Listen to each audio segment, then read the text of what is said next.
In trouble. This is apparently like the 22, I'm pretty sure. What? This is apparently the 22nd lecture. Oh, 22nd. Okay. 23rd? Okay, good. Okay, so today we will do our best, talk about the basics of Bacillus thuringiensis. So BT is a very common thing that has been used in ag biotechnology for the last 100 years. It's become a staple of a bacteria that you can put on your crops to protect them, and also in terms of transgenics, we've stolen some genes from BT and put it into corn and soybeans and things like that. So it's a very important thing to discuss for biotechnology and synthetic biology, I think. Okay, so Bacillus thuringiensis, or for now I'll just say BT. It's gram-positive. So let's review gram-positive bacteria. What do they have, or how are they unique? What? They have peptidoglycan, but it's the wall is thicker. Yes, it's a thick cell wall. So they have a thick cell wall, and they typically have one membrane inside. So here's a membrane inside. Whereas the gram-negative typically have two membranes, an inner and an outer, and a thin cell wall or no cell wall between those. Okay, so that's gram-positive versus gram-negative. Gram-positive, some of the unique things about gram-positives is they can form spores. So these are often spore-forming bacteria that live in the soil, in the dirt. Okay, so that's a unique thing. And that's actually kind of important because the spore formation makes it a very useful tool for agriculture. Why would that might be useful? Is this sexual stage? Well, these are bacteria, so they're not having sex. That's a eukaryotic thing. You can spray it. Yeah, yes. And so shelf life and application. These are two things that spore-forming bacteria are particularly good at. So they have high shelf life. If they form spores, you can make the ingredients and store it on the shelf and sell it, and it's stable. And then application, yeah, you can spray them in the spore form, and once they get onto a fertile environment, they'll restart their life cycle. Okay. So let's talk about the life cycle. So BT, it's pathogenic to a lot of different insects, but some of the most common models are lepidopterans, or what do you call moths and butterflies. Although typically you're not using it to kill butterflies, but you're using it to kill moths. Okay, so there are many moths, let's say, and moths go through. So here's moth. Quick review our entomology. The moth stages are what? What are the life stages of any moth? The life stages. Like a caterpillar stage? Yeah. Okay. So there's a caterpillar. That's the larvae. And before the caterpillars are what? What? Pupil? Same. Pupil comes before larvae? That'd be after. Yeah. Wait, what? What's up here? Same. Egg. So they lay eggs, they have larvae. Typically there's different larval instars as the caterpillar's eating, and then it molts, eats, molts, eats, molts. And then you have your pupae, which is where they undergo metamorphosis. Okay. In insect terms, that's called holometabole. So caterpillars are holometabolic. And then they have the adult stage. Okay. So many pests, there's many different types of pests that are pests of different life cycles. Oftentimes the larvae, the caterpillars, are eating things directly. So BT is this really unique bacteria that if a larval caterpillar, here's a caterpillars kind of look like this. Here's a caterpillar. If a larval caterpillar eats the bacterium, okay, the bacterium gets into the gut, and it essentially dissolves, it makes holes in the gut wall. It's called the basal lamina. So if you have more in-depth drawing, inside the gut is typically called the lumen. Above the lumen is like a wall that's separating the outside from the inside of the creature. Okay, so that's called the basal lamina, usually. And usually there's like a layer of cells in the gut that kind of looks like this. Okay, so these are caterpillar cells. And beyond the basal lamina is the inside of the caterpillar, so the hemolymph and the internal things like that. Inside the gut is actually not inside, quote unquote, inside the caterpillar. It's technically kind of like still outer, because it hasn't crossed through any cell layers, okay? So if the bacteria gets into the lumen, it has these very unique capabilities and unique proteins that are able to cause there to be holes in the gut lining, okay? And as soon as these holes are created, the bacteria can get inside the hemolymph and spread throughout the whole caterpillar, okay? And when this happens, the BT, or the bacteria, which is a pathogen, essentially eats the caterpillar from the inside out. And the caterpillar, if you read the original literature that was written by the German guy named Ernst Berliner, who discovered BT, he described what he saw when this happens, and he described the caterpillars as black mummies. So they essentially like dry up. They become all the liquids essentially like sucked out. It becomes dry, and if you touch it, it will essentially like dissolve and disperse into the air. Okay, and once that happens, what do you think is being released into the air? The spores. The spores. Okay, so once the BT has essentially like gone through its kind of like exponential phase within the caterpillar and eaten everything from the caterpillar out, it'll make spores because it's running out of nutrition. That dries up the creature, and then as soon as that becomes like aerosolized, it'll aerosolize the spores into the air. Okay, so they go into the air, and I'm imagining like what then happens in the future with these spores. They disperse. They're probably going to land on some other, either some other plant.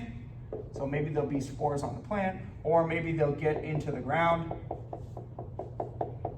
And many of these bacillus derivatives live in the soil and can actually colonize some types of plants. Okay, many bacillus can be endophytic in that they can colonize plants. So then once this happens, now you've got a new situation where there's spores exposed in the environment on a new plant or in the soil. And then if another caterpillar comes along and starts eating this, then you have the cycle repeat, okay? So this is the basic life cycle of BT, Bacillus thuringiensis. Anything else we're talking about before I go to the next thing? Okay, so let's talk about in detail how this happens. So we're gonna focus here on what happens at the molecular level in the lumen.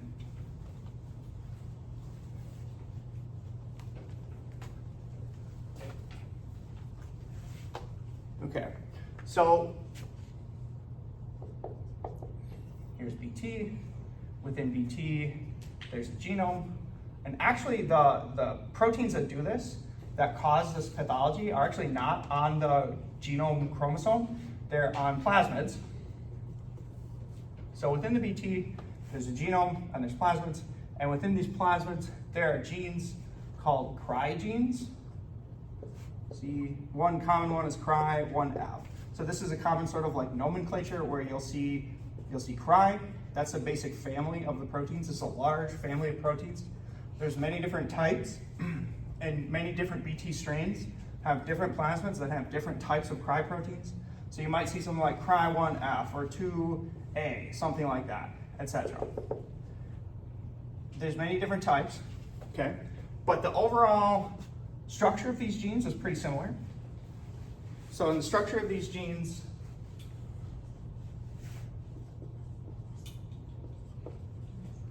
there is two basic domains. So there is a cry domain and a receptor binding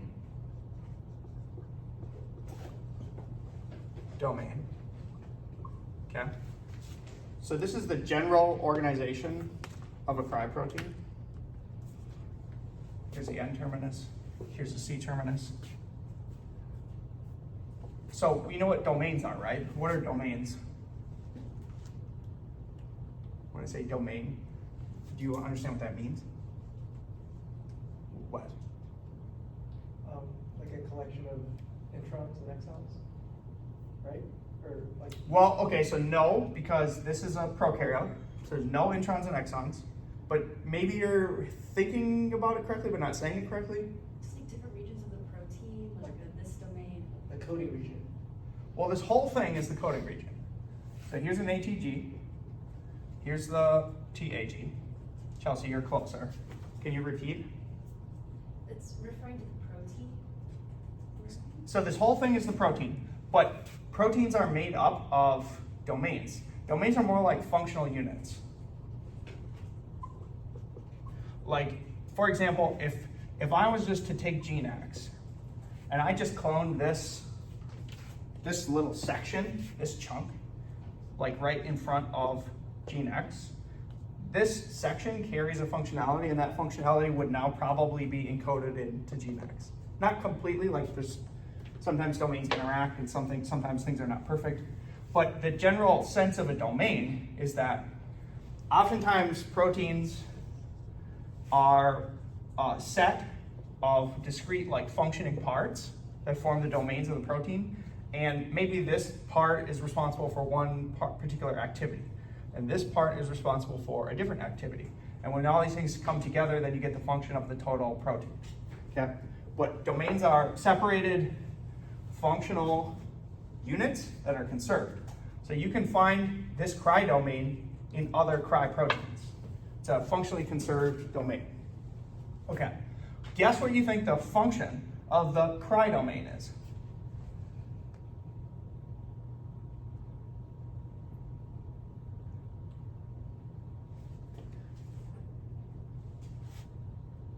It has to do with CRY.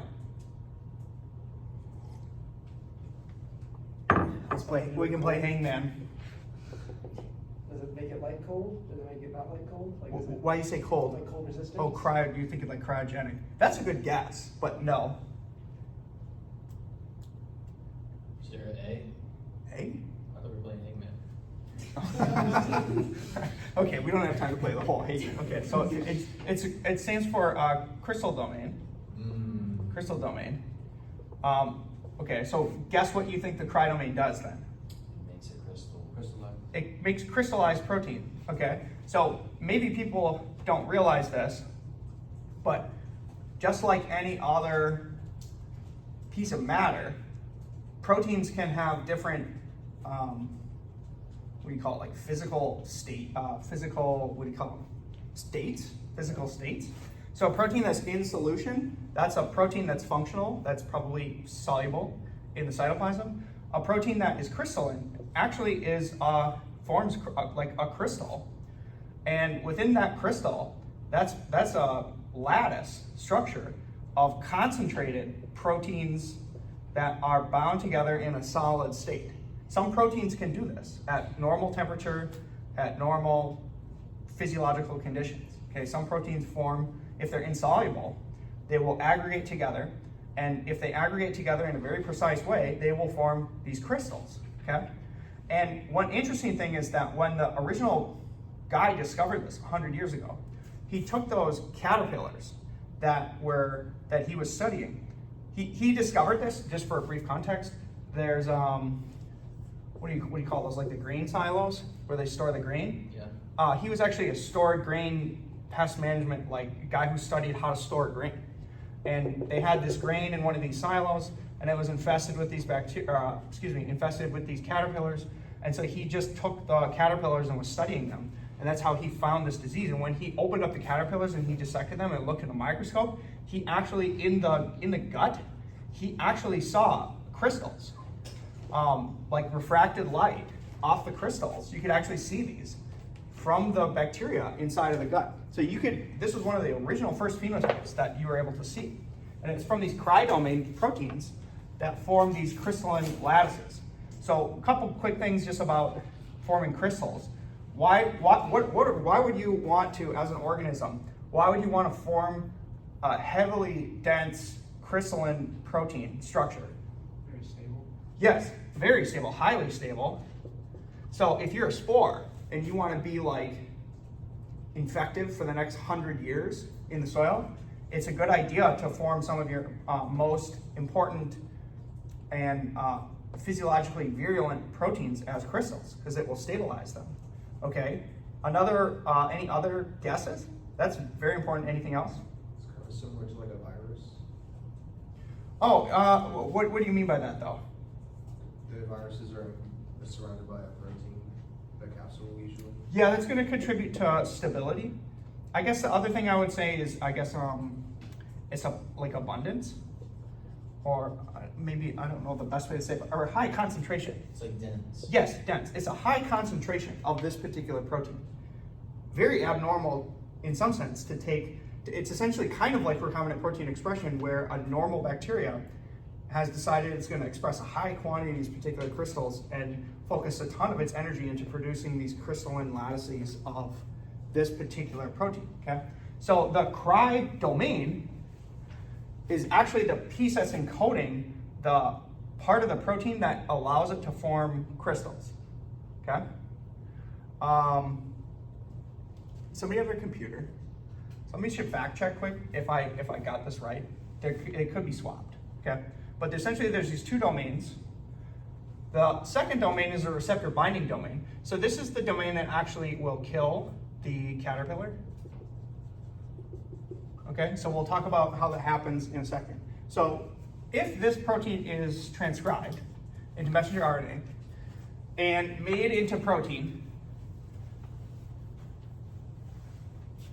so now we have this crystal, okay, this crystallized protein, and it gets into the gut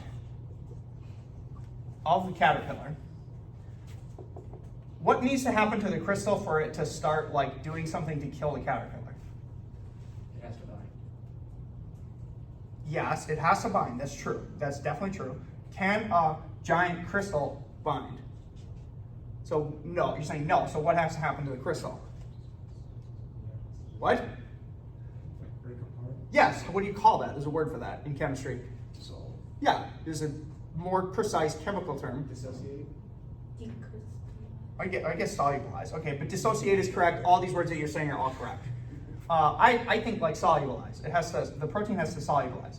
So there's a series of events that happen in the gut that cause this thing to solubilize. Okay, number one, the pH in the insect guts where this is happening is basic. Okay, so it's like around 10. Maybe 8 to 10. But it's not acidic, it's basic, okay?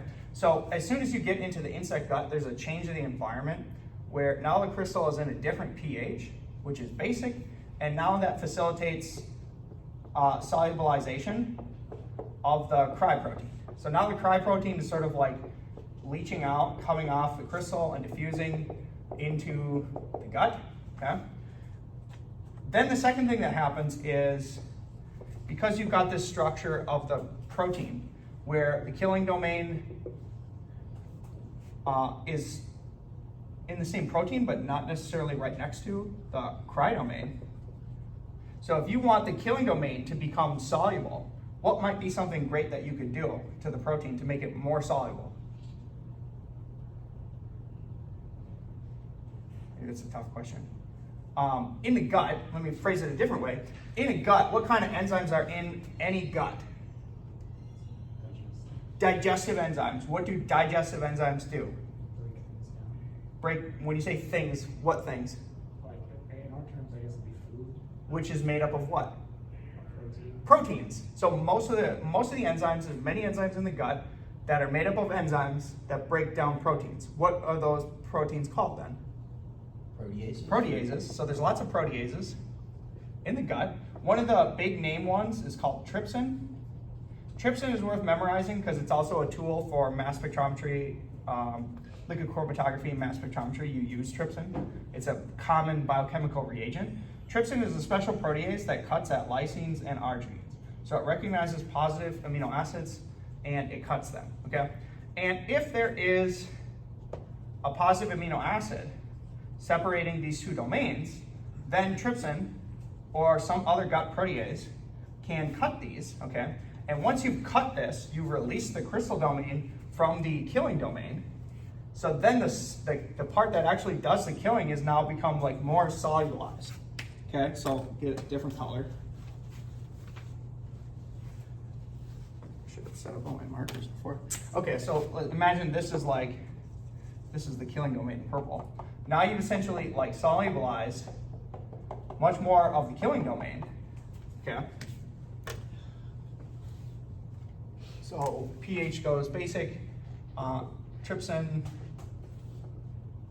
cuts the cry domain. 3, then the binding occurs. Okay, so let's talk about how the binding occurs.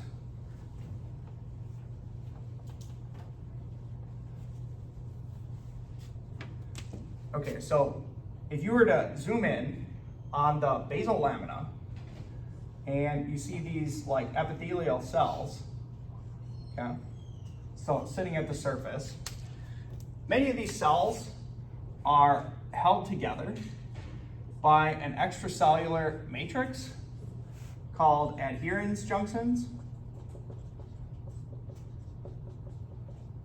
Okay, so just understand that multicellular organisms are made of many cells, we all know that, but the cells actually need to be physically like held together to create the body.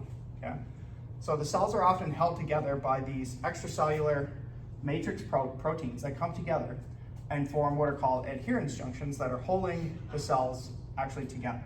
Okay, one of the key proteins in adherens junctions is called cadherin. Okay, so imagine cadherin is this purple protein that's like holding cells together. Okay. Then the cry domain. The cry domain first binds to the cadherin. Okay, so binding occurs at cadherin. So the binding occurs at cadherin, and then in the membrane,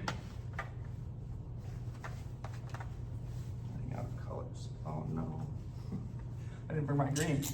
Okay, in the membrane is a transporter called ABC transporter. There's a ton of these. They do different things. Essentially what they do is they grab stuff and they bring it into the membrane, okay? So the second thing that needs to happen is the cry domain binds to cadherin, and then once it's at the adherens junction, it shifts binding to the ABC transporter. And remember, the ABC transporter just brings stuff into the membrane. So then it brings it into the membrane, and now all of a sudden the cry domain is in the key membrane of these gut cells. And as soon as it's in the membrane, it opens up a hole.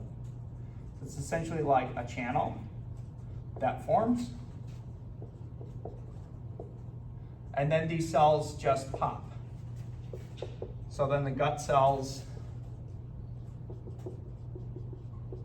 pop or dissolve or die, okay? So it's essentially just like releasing all the contents in the cell, and then it dies. And if you get enough of this, you get a giant hole in the membrane of cells that's protecting the inside from the outside, okay? So then you have a giant hole, and the bacillus like invades, eats the caterpillar, and the cycle continues. Okay, any questions about that? Pretty simple to understand, okay? So now let's talk about, okay, let's do a couple things.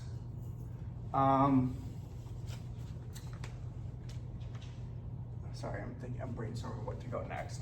Okay, let's do cry specificity. Okay, so know that there's different BT strains. Let's say this is 1, 2, 3, dot, dot, dot, dot, dot, dot, dot, dot, dot. And each of these BTs can kill a specific bug. Imagine BT1 kills fruit flies. And imagine BT2 kills corn rootworm. And imagine BT3 kills some beetle. Whatever, okay? All the specificity is conveyed at the level of the cry protein, okay? So depending on what specific cry protein the BT has determines what type of insect that it kills. So now ask the question of how is the specificity conveyed at the level of the cry protein, knowing there's these two domains? How do you encode specificity for specific insects in the cry protein?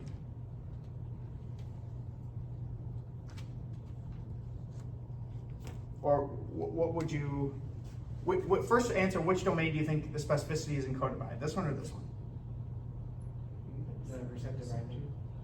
Definitely this one, not this one. This one's just conveying the ability to like form a crystal, okay? So all the specificity is encoded here. So this receptor binding domain, its function is this, right here, 3 and 4. Its function is to bind cadherin and then bind the ABC transporter to get put into the cell to form the pore. So the specificity is gonna be conveyed at this level, 3 and 4, and by this domain, okay? So now tell me evolutionarily, like what's happening that causes these cry proteins to diversify their specificity of killing? What's happening? Didn't you say there were multiple like transporters? Well, there are many different types of ABC transporter, yes. So are those like changing? Is that where they're having to evolve to? So okay, you brought up a few words that are important. So changing and evolution. Okay, so let me ask, for both this ABC transporter, whichever specific one it is, and this cadherin, are they gonna be exactly the same sequence in fruit flies, corn rootworm, or beetles? You're shaking your head no, probably not. It's highly unlikely that they would have exactly the same sequence. It's probably a conserved protein, which means probably a lot of the protein is the same. But it's not gonna be 100% conserved because these are totally different species. In fact, these are totally different orders of insects. So there's probably a lot of diversification in the cadherin gene, which changes the protein, and the ABC transporter that's there that changes the protein. So this binding domain has specifically like evolved like a lock and a key or like a ball and a glove, right? To grab on to the specific substrates, the specific receptors of any particular insect. So this is one reason why people love BT, because if you take BT that kills corn rootworm and you put it on your crops, it's not gonna kill the honeybees. So this is actually one great, huge advantage of BT is that it's highly specific. So you don't have to worry about as many off-target effects. There will be some, but you don't have to worry about as many off-target effects because it's, in general, it tends to be like order-specific kill. So this is one thing that people love about BT. Okay, any questions about that? How much time do we have left? 15 minutes. Okay, let's talk about BT resistance now.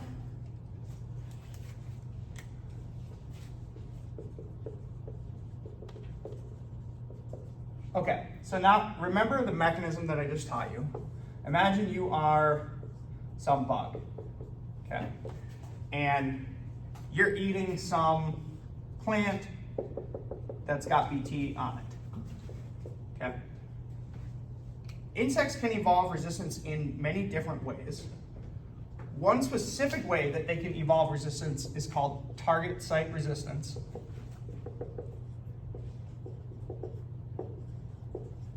I might as well list out. I have like a whole list of these. Okay, so there's behavioral resistance. There is penetration resistance. There is metabolic resistance. These are kind of like the main ones. There's other different types. So these are, understand that insects can evolve resistance to something that's trying to kill them in many different ways. What would be an example of behavioral resistance?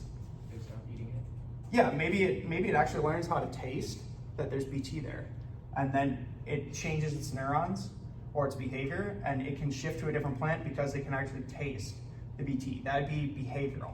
Okay, what would be penetration? That is that for insecticides, that's typically like how the insecticide gets into the system.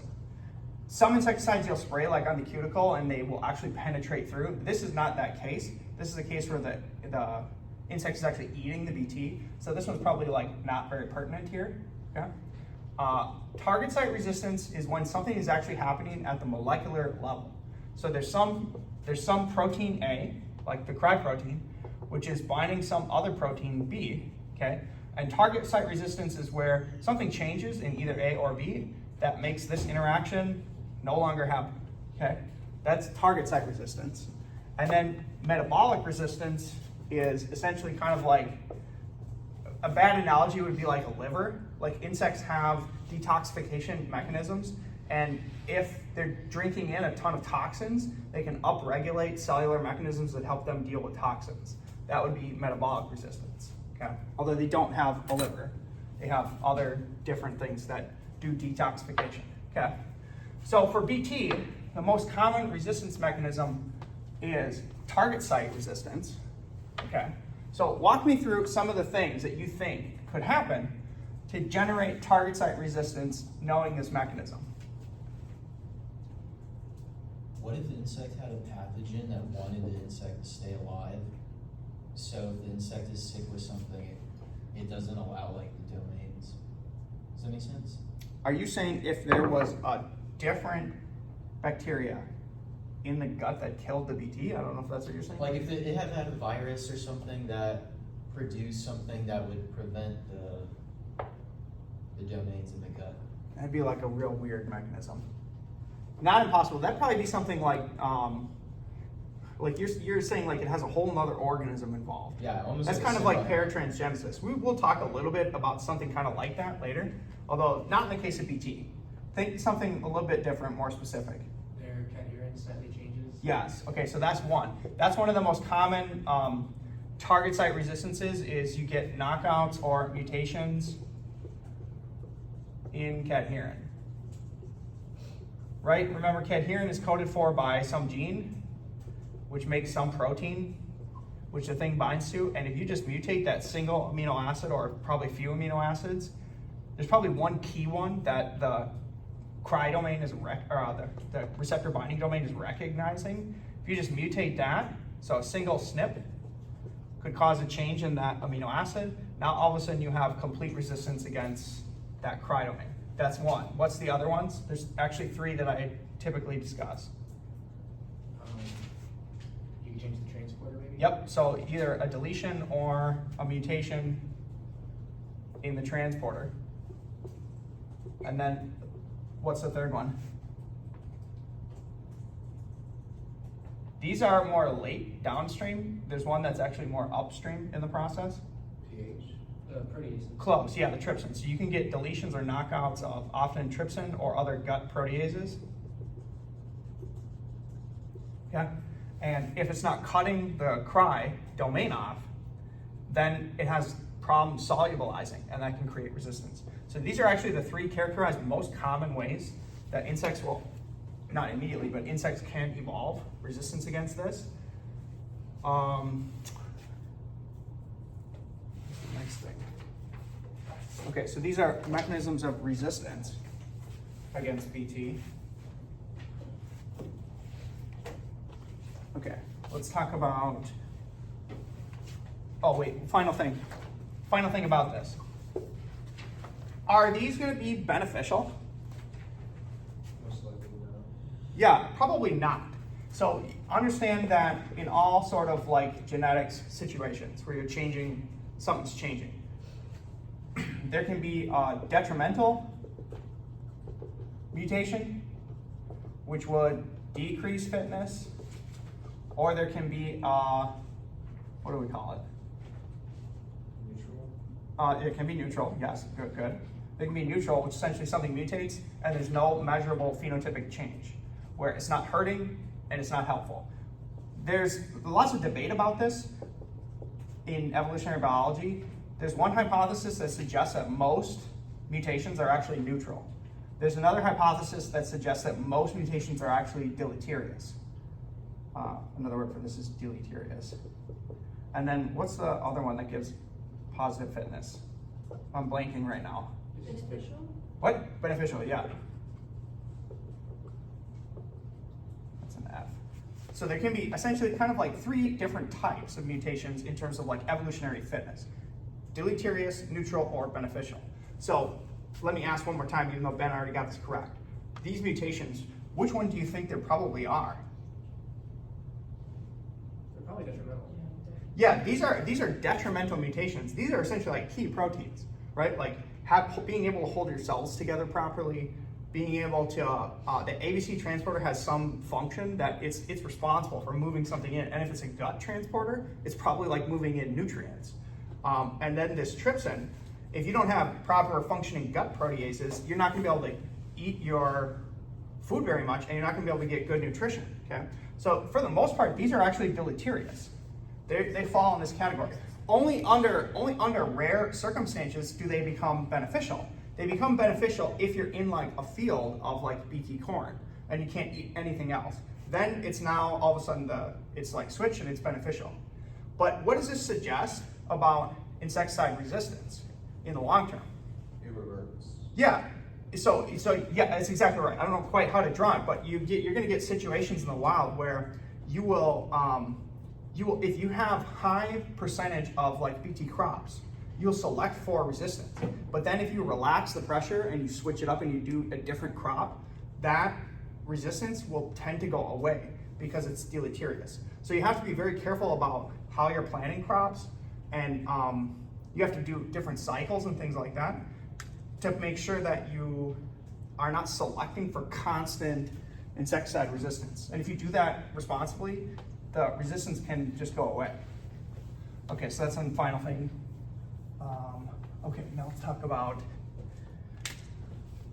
transgenic insertion. So transgenic BT. Okay, so it's something like 99% of all corn planted in the United States is BT corn. This is not like sweet corn that people eat. This is like corn that's being used to produce like high fructose corn syrup and things like that, okay? We also have BT soybeans. There's BT cotton, which is big for Alabama. So like this is a big thing, okay?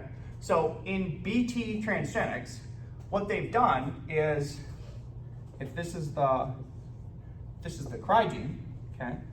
They've just taken oftentimes they just take the receptor binding domain. So there isn't really a reason to have it make the crystals if you're expressing it in the plant, okay? So you can take the receptor binding domain, you can put that into a plant. Oftentimes they use, tobacco mosaic virus promoter? Yes. What's the name for that? TMV. TMV. This is a very common promoter in plants. It's just kind of like a strong constitutive promoter from a My bad, virus. I'm thinking it might be 35S as well. There's probably a few of these. But there's essentially like strong constitutive promoters, right? They will build a construct that has a strong constitutive promoter in front of the receptor binding domain from the cry gene, okay? And then you can insert this, pick your method. What methods could you use?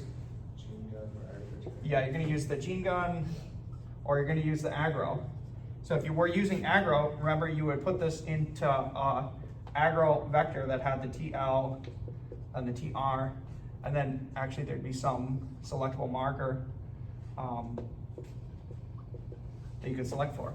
And then you'll just dip this in the agrobacterium, it'll insert this, and oftentimes they're expressing this, okay? How much time do we have left? 5 minutes. 5 minutes, okay. So in general, this is what people have been doing for the last, I don't know, 30, 40, maybe 50 even years to make these BT products. And as soon as they made the first generation of BT products, what do you think happened? They sucked. Yeah, they pretty much got instant resistance, right? If you just have one cry gene, you essentially select for instant resistance. So to mitigate the resistance, what would be a better transgenic strategy? Multiple cry genes? Yes, so there's a term for that. That's called the pyramid strategy. So the first generation of Cry BT products was just this insertion that was like this. Nowadays, what they're doing is these companies have studied hundreds and hundreds, probably thousands, maybe even millions of different BT Cry variants. And nowadays what you buy are these variants that are like triple stacked. They essentially have some Cry 1F whatever, some Cry 2X whatever, some Cry 3Z whatever. Yeah. So you're typically now buying like triple stacked traits where somewhere on the chromosome they have inserted these 3 insertions. And this is much harder to evolve resistance against because you might be able to evolve resistance against this one, but you can't evolve resistance against 3 of them simultaneously. Okay? So because the way that resistance evolves is by individual mutations that occur one at a time. If you evolve resistance for this at one SNP mutation, you're still going to get killed by these 2, etc. So it's much harder to evolve resistance against a pyramid strategy than a single insertion. Other things quick about the system that are interesting. So when you transgenically express the BT, there is a lower concentration of Cry proteins and a higher efficacy of killing whatever insect you're trying to kill. So there's a lower concentration of the Cry, like in the total product, and a higher efficacy of killing. If you do what's called organic, you can use natural BT, Bacillus thuringiensis, which is a natural, non-genetically modified organism. You can buy it at the store, and you can spray it on your crops, okay?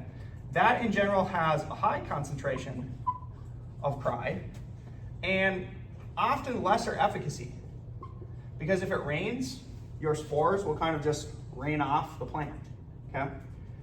And so there's a lot of debate about kind of like what is the better strategy. But what's interesting is, again, like, and I don't have any problems with people growing organic or not.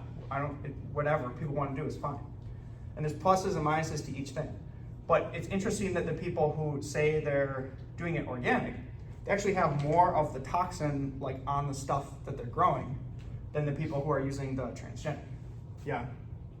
So I get that if it's transgenic, it's in the plants, and then you treat them with the receptor binding domain, only the insects should get like their guts cut up. But are you telling me that like the Cry domain doesn't cause any sort of like taste change, or? Oh, that's an interesting question. Is it I don't know about change? that. I don't know about that, if it would change the taste. I see why it wouldn't hurt us. Somebody, I'm sure there's studies on that. Somebody should look at that. They say that it just tastes the same. Because I've looked at I don't know. Because I'm interested in BT corn. Yeah, I don't know. All I know is that most of the corn that's grown is not corn that you're actually eating. So that's another catch. And like BT cotton, you're not eating that. I don't know if it conveys a taste. I think there probably are some studies that suggest that there's cons to having the Cry protein, but you gotta also keep in mind that most scientific research is not reproducible. Most of it is not very well done. So you have to be very skeptical about the papers that you read. Like, is cadherin, is that only in insects, or do we have like a That's an analog? interesting question. Cadherin is essentially like in every organism. So we would have our own cadherin. But again, that's the thing they like about BT is the cadherin that it's binding to is going to be specific to that order of insects. It's not going to be binding human cadherin, at least at the same level. You would hope. There's probably a paper measuring like affinities of cadherins. Somebody can look at that. Quick thing here, one final thing before we wrap up.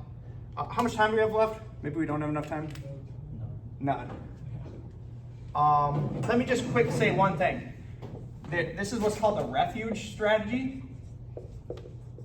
So the refuge strategy is one final strategy to mitigate resistance against insecticides and BT. The refuge strategy is where you plant a sub-region of your field. So if this is some field, let's say you plant 90% BT corn and you plant 10% wild type corn. This is a refuge strategy. This allows some of the insects to reproduce in the wild type field. So you're essentially allowing the insects to reproduce here because the offspring that reproduce here are going to be non-resistant. So you're allowing them to reproduce on a little bit of a level so that they don't become insecticide resistant. This is an effective strategy to reduce insecticide resistance. Okay, that's it. I say this because this is on the quiz. Okay, thanks.